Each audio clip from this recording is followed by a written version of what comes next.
Jadi kan pada bulan Maret ini sudah mulai sasaran yang disasar untuk vaksin itu adalah dari grup TNI Polri. Walaupun nakes sendiri memang belum 100%. Ya, tapi istilahnya karena ini program percepatan dari pemerintah, jadi ya siap-siap aja Pak Ibu. Ini makanya ini datanya dari bulan November waktu saya pelatihan. Pada saat itu kita masih lihat mungkin di berita juga sering disebutkan gitu ya bahwa kasus COVID itu masih dalam tren yang naik. Begitu juga dengan yang di Indonesia ya. Jadi kita lihat bahwa pada kelompok umur di atas 40 tahun itu kita lihat bahwa risiko meninggalnya makin naiknya sampai 3 kali lipat. Jadi makanya usia tua itu dimasukkan dalam salah satu kriteria komorbid dalam penyakit COVID-19.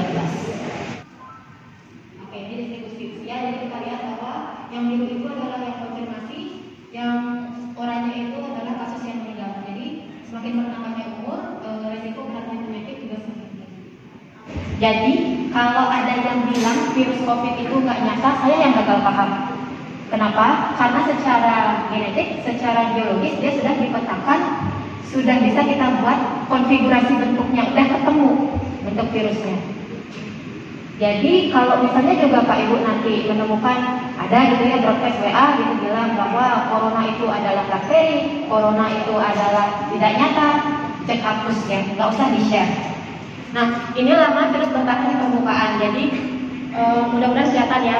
Kalau di udara, aerosol itu terutama adalah di ruangan yang ventilasinya tertutup, tidak baik aliran udaranya, maka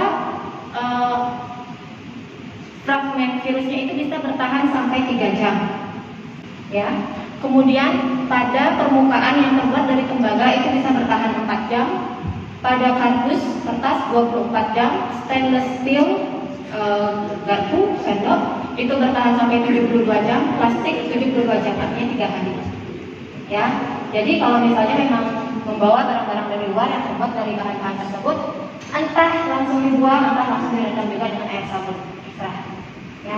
Coronavirus sensitif terhadap panas dan tidak aktif pada pelarut lipid itu ada yang khusus biasanya kita pakai di rumah sakit. Kemudian juga tidak aktif jika terekspos dengan itu misalnya etil alkohol, jadi yang hand sanitizer yang sering kita bawa, dan desinfektan klorin, contohnya adalah Biclean. Nah itu ada bahan klorin di dalamnya, jadi bisa digunakan untuk membersihkan permukaan. Lanjut prestasi klinisnya. Jadi seperti yang saya katakan sebelumnya bahwa sebagian besar memang penyakitnya cenderung ringan, hanya karena dia memang menyerangnya langsung dengan orang yang jumlahnya besar. Jadi itu akan membuat akan banyak dramanya jadinya. Jadi dalam faktor resikonya bisa dilihat ada 4. Dulu kita tahunya cuma rapid antibody, RT-PCR yang swab. Sekarang sudah ada yang baru yang rapid antigen. Tujuan dari vaksinasi COVID yang 1 adalah menurunkan kesakitan dan kematian. 2. Melindungi dan memperkuat sistem kesehatan secara menyeluruh. 3. Menjaga produktivitas dan meminimalkan dampak sosioekonomi. Karena dengan adanya wabah ini, sejujurnya kan kalian sendiri ya, teman-teman kita yang kerja di hotel, di kapal pesiar itu akhirnya nggak bisa berangkat, ribet juga jadinya. Makanya akhirnya dengan pertimbangan demikian, program vaksin ini dipercepat. Kelompok yang pertama adalah nakes, 2 TNI Polri, 3 tokoh masyarakat, 4 guru tenaga pendidik, yang kelima aparatur pemerintah, yang keenam kelompok produktif. Ya, jadi kalau sekarang kita sudah memasuki tahap kedua yaitu yang TNI Polri sebagai objeknya penerima vaksin. Lanjut. Di lagi itu nanti akan ada 20 puskesmas yang ditunjuk sebagai tempat kita vaksin. Untuk klinik Polres itu belum ditunjuk sebagai tempat vaksin. Kenapa? Karena pertimbangan koordinasi yang lebih mudah dari dinas kesehatan ke puskesmas dibandingkan dengan ke klinik-klinik swasta atau klinik Polri. Gitu ya. Jadi nanti akan diberikan daftar, cuma saya nggak tahu kapan akan dirilisnya. Yang pasti kalau kita itu berada di wilayah Dalan 1. Jadi kita kemungkinan besar akan ke sana. Mendaftarkan diri, kemungkinan besar juga akan ke sana kita melakukan vaksinasi. Meja 1 itu untuk mendaftar, meja 2 untuk screening.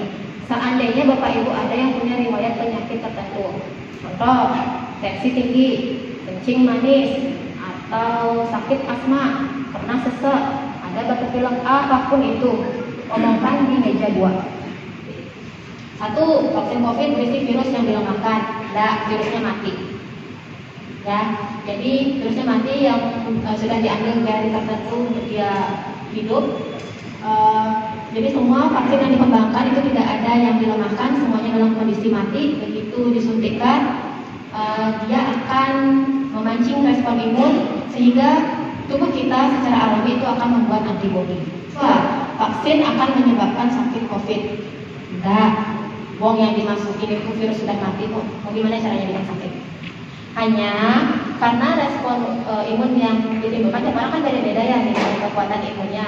Seandainya imunnya itu bagus banget responnya, kadang ada yang akan mengeluhkan demam.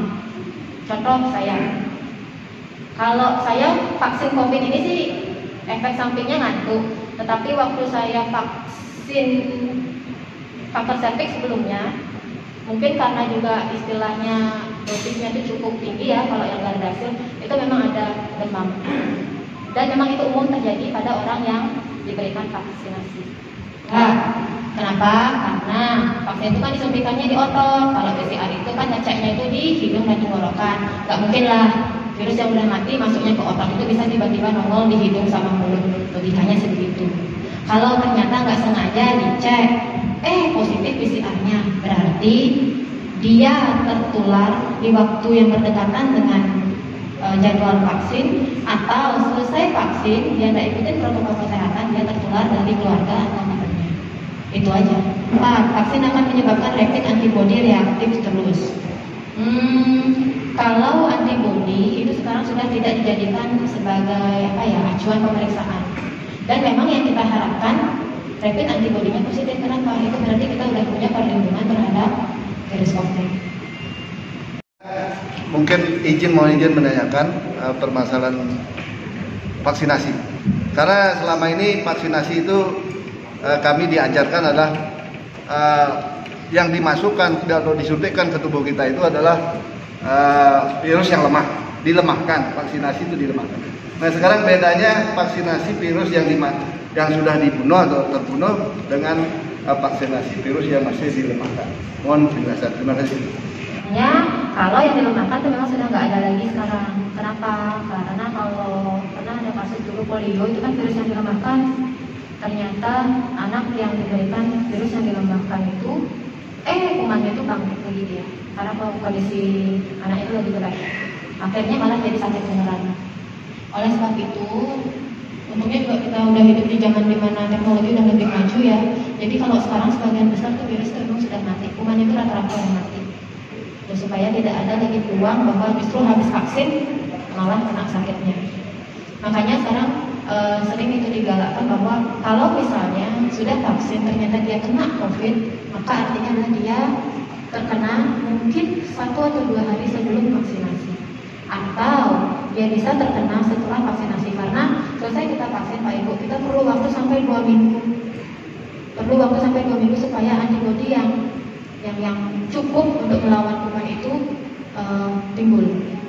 Itu memang perlu waktu yang lama. Dan itu pun juga kita perlu suntik 2 kali supaya jumlah antibodi yang kita inginkan itu bisa bertahan cukup lama. Gitu. Yang saya tanyakan di sini adalah karena meresahkan masyarakat.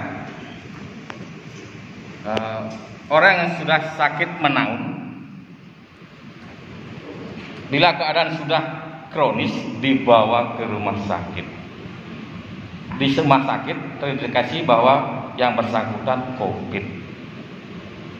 Apakah semua orang terindikasi virus COVID-19 sehingga pada saat sakit atau kondisi melemah virus COVID-19 itu akan kelihatan? Mohon kiranya Bu Dokter memberikan penjelasan. Terima kasih. Dikit-dikit dikovidkan. Sebentar. Karena yang namanya kita memberikan diagnosa itu ada yang namanya diferensial diagnosis.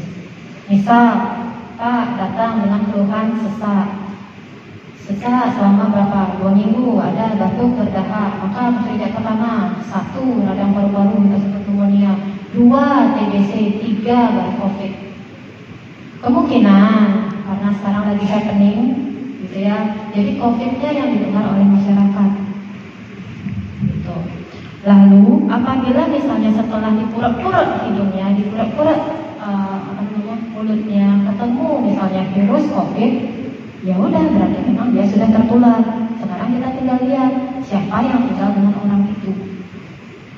Ya, kenapa harus saya jelaskan demikian? Karena kalau kita lihat yang nyata, staf kita satu ada yang COVID, tapi staf kita yang lain yang dengan keluhan sesak berat, batuk, berdahak ternyata enggak. Ternyata dipulangkan tidak ada diagnosa COVID-nya. Itu. Jadi supaya nanti tidak sedikit-sedikit datang ke rumah sakit, waduh nanti saya di COVID-kan, saya di COVID-kan. Kalau memang ketemu ya udah, berarti memang virusnya ada, selesai masalah, isolasi aja. Ya kan? Sekarang ini kan lagi ngetren transfusi plasma. Oh, plasma konvalensi. Nah, yang saya tanyakan, dalam transfusi plasma itu, sama yang COVID, apakah sesuai dengan golongan darahnya atau setiap penderita bisa menerima?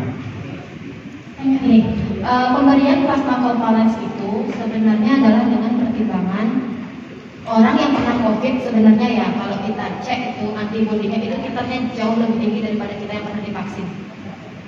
Kalau kita yang divaksin itu target sampai 25 titernya. Kalau orang yang pernah COVID itu pernah katanya ketemu sampai 150 loh antibodi yang dia punya untuk melawan virus. Itu memang bedanya infeksi alami dan infeksi yang dibuat. Kasarannya kita ngomong seperti itu. Hanya saja memang kalau resikonya kita terinfeksi secara alami, ada resiko kita akan jatuh ke penyakit yang lebih parah. Itu kan kita kan nggak pengen yang seperti itu ya. Kemudian pemberian plasma konvalens itu memang harus sesuai dengan golongan darah. Kenapa? Kalau tidak sesuai itu akan beresiko adanya penggumpalan darah. Si penerima itu bisa mengalami stroke atau serangan jantung. Itu yang sedang kita hindari.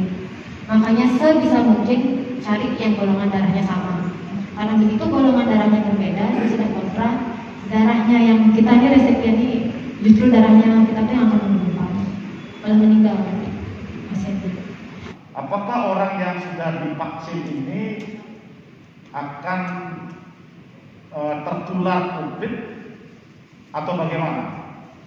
Mudah-mudahan nanti vaksinasi ini apabila program ini sampai diberikan kepada kami di lembaga pendidikan, sehingga kami mendapat informasi bahwa vaksinasi ini kalau nanti Bu Dokter sudah jelaskan tidak akan dapat atau terjadinya penularan COVID-19. Terima kasih. Kemudian kalau misalnya Pak bertanya, apakah risiko penularan masih ada? Yang namanya penyakit sama seperti cacar air, walaupun kita misalnya sudah dapat vaksinnya, kita masih bisa kena. Hanya yang diharapkan pada orang yang sudah divaksinasi, gejala yang ditimbulkan jauh lebih ringan, sehingga tidak membebani nanti pekerjaan dari tenaga kesehatan, tidak membebani rumah sakit, tidak membebani juga pemerintah. Karena semasa masa pandemi, namanya juga pandemi, itu kan pemerintah wajib turun tangan. Jadi semua resources, sumber daya, berupa uang, berupa tenaga itu wajib pemerintah yang untuk membantu supaya cepat wabah ini selesai. Saya rasa demikian. Sekali lagi, walaupun sudah divaksin, protokol kesehatan tetap kita jalankan. Kenapa? Kalau kita lihat proporsi jumlahnya, tenaga kesehatan seberapa sih jumlahnya? Nah, polisi TNI berapa sih jumlahnya? Kan tidak berimbang dengan jumlah masyarakat kita yang hampir 270 juta. Ya, jadi sambil menunggu supaya lebih dari 50% masyarakat Indonesia itu tervaksin, ya kita masih tetap memakai masker, cuci tangan dan lain sebagainya. Ya, lumayan lah, membiasakan diri untuk hidup sehat aja. Kalau saya lihat kan sekarang lumayan nih bapak-bapak nih yang biasanya mager gitu sore-sore diam di penjagaan gitu, minta kopi, minta jajan, nah sekarang ada yang jalan gitu kan keliling SPM. Kalian ada hikmahnya juga sih jadinya kopi. Oke, ya, selamat pagi. Jangan lupa tetap laksanakan protokol kesehatan. Jangan lupa juga untuk tetap dukung channelnya PID SPN Polda Bali. Di like, comment, subscribe karena itu free.